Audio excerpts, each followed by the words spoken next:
G'day guys, and today I want this to be the first installment in my series discussing and debunking and invalidating various subjective ethical theories that you hear put forth potentially by people around you, your friends, your family, people close to you, your workmates, etc, etc. These are just some things that I've heard and taken issue with on a visceral, emotional level, and in my spare time I've gone and attempted to debunk them, and I believe I have. So we're starting off with the greatest good for the greatest number of people. Of course, this sounds good in theory because it maximizes essentially happiness and good and all that good stuff. So let's get right down onto it. The first big problem I see with this is you have to define what the good is and the greater good and etc, etc. So let's get down there and have some fun. The first problem that I see with the greatest good for the greatest number of people is you have to define what the good is in a potentially objective sense. And this is a bit of a problem because good is a subjective term. It's quite relative. What is good for one person, not necessarily good for another. And this can be based on preference or the situation. For example, for someone having a heart attack, the good, as most people would agree, is for them to be given, mouth to mouth, thumped on the chest, all that good stuff, potentially up to a defibrillation. But for someone who is healthy and normal and not having a myocardial infarction, giving them mouth to mouth, giving them chest press, even defibrillating them, would not be considered by most people as the good. It could actually be potentially life-threatening, as the defibrillation could upset their heartbeat, essentially. So that is the good in relation to the situation. What about in relation to preference? Well, what I find good, someone else might not necessarily find good. For example, I like playing contact sports like rugby. I believe that is the good for me. It encourages me to be tough, be a team player, learn how to take my licks, learn how to lose with grace, learn how to, deal with physical pain and mental pain and all that good stuff. But for someone who is, for example, let's think stereotypically, a bit nerdier, they're a bit slighter, they're not as powerfully built, they might not consider it the good to run around for, an hour or so getting thumped by people twice their size. So in this, we can see how what is the greatest good for the greatest number of people can be instantly, endlessly mired down in gripings about what is good. This leads into the very obvious problem of why should person A's happiness or good outweigh person B's happiness or good. We have two people, for example, and person A is very extroverted, and he says to person B, let's go and get ice cream. This would be the greatest good for the greatest number of people. But person B says, I'm really introverted. I don't want to go out and get ice cream. What do? How do you calculate the greatest good for the greatest number of people in this situation in order to be considered ethical? Because one person wants to do an action, one person doesn't. They both consider their actions to be the good. Whose good outweighs the other? The answer is, of course, none, as long as you're working within a subjective framework. And what is considered good is, as I've already outlined, subjective. Consider the example of, is this cake yummy? There is no definitive, objective, correct answer to this. It is simply a matter of preference. One person says it's really good, one person says it's terrible. Who's right? Well, no one is definitively correct. An emotional reaction can only be considered more valid than another if you're working within an objective framework. It can, for example, be reasonably determined that you did think the cake was yummy if, upon eating it, you smiled and were happy. If you screwed up your face in disgust, it could be reasonably determined that you did not find the cake yummy. So that's our first big problem right there, the idea that good is relative, subjective, based on situation or preference, and when two people's good come up one against each other, when they contradict each other, there's no reason for any of them to be right in a rational and valid way. The second big problem that I see with the greatest good for the greatest number of people is who determines what the greater good is. There are two ways that I can see this. You can either have some representative elected body or group or council or something like that that determines the greater good for the rest of society, or you can have some sort of populistic plebiscite, everyone votes kind of mob mentality, direct democracy kind of thing. Centralization of power, especially the control of the moral narrative within society, is, as history proves, very, very dangerous. Giving one group the power to decide on a whim, as it is subjective, what is the greater good, would lead to numerous heartaches for many people around the world. I would point to, for example, the medieval church deciding on a whim that murder is okay as long as you murder non-Christians, which led to the retaliatory crusades and all the bloodshed, no matter how justified it was, what was good was changed on a dime based on the interpretation of one pope's interpretation of the Bible, which led to much carnage and slaughter, again, no matter how justified. The opposite system that I put forward, mob mentality, direct democracy kind of thing, is fucking stupid, essentially, because what essentially you're saying is that moral rules within society can change based on a vote. And this sort of runs up against the idea that morality is a part of reality and therefore must be consistent and valid. Picture a society where 51% of the population, or 60%, or 80%, it doesn't really matter, the majority of the population doesn't believe in gravity.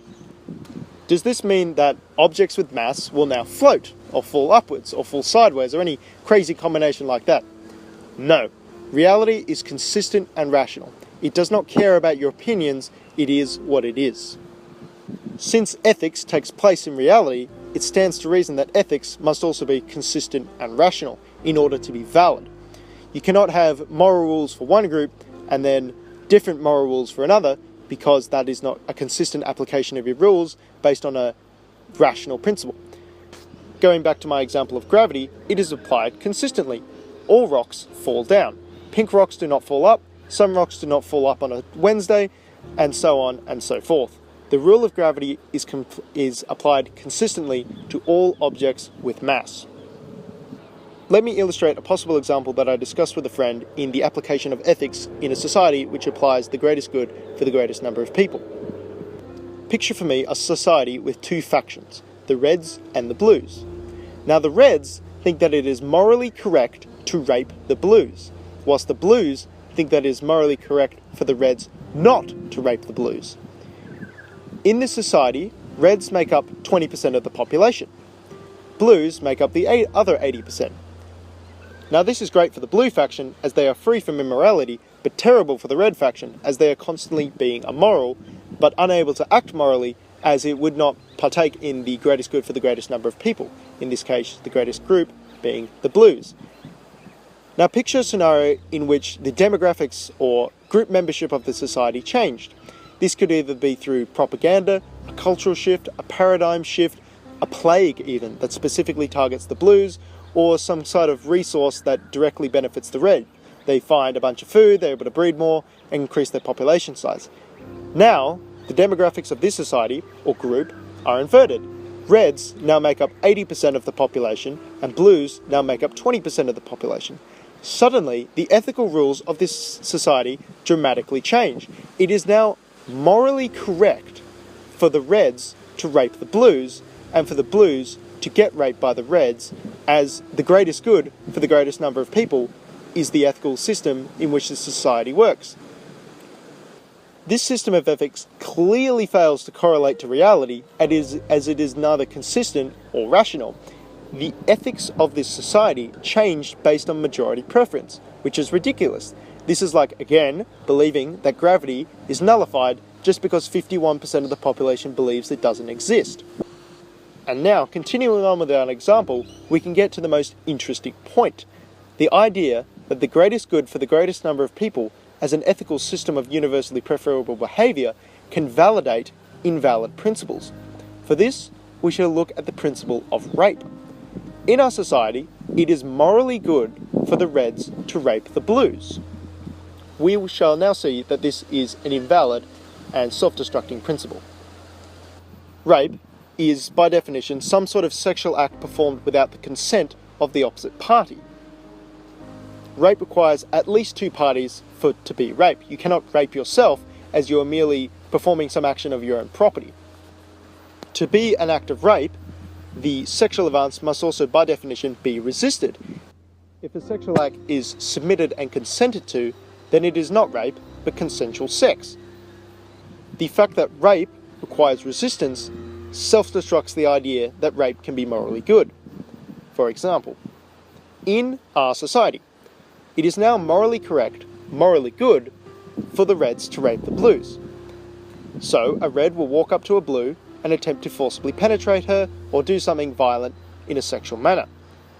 For it to be rape, the Blue must resist in some manner, pushing them off, screaming for help, etc., etc. In this, however, the blue is being morally evil, as they are resisting the good, which is rape.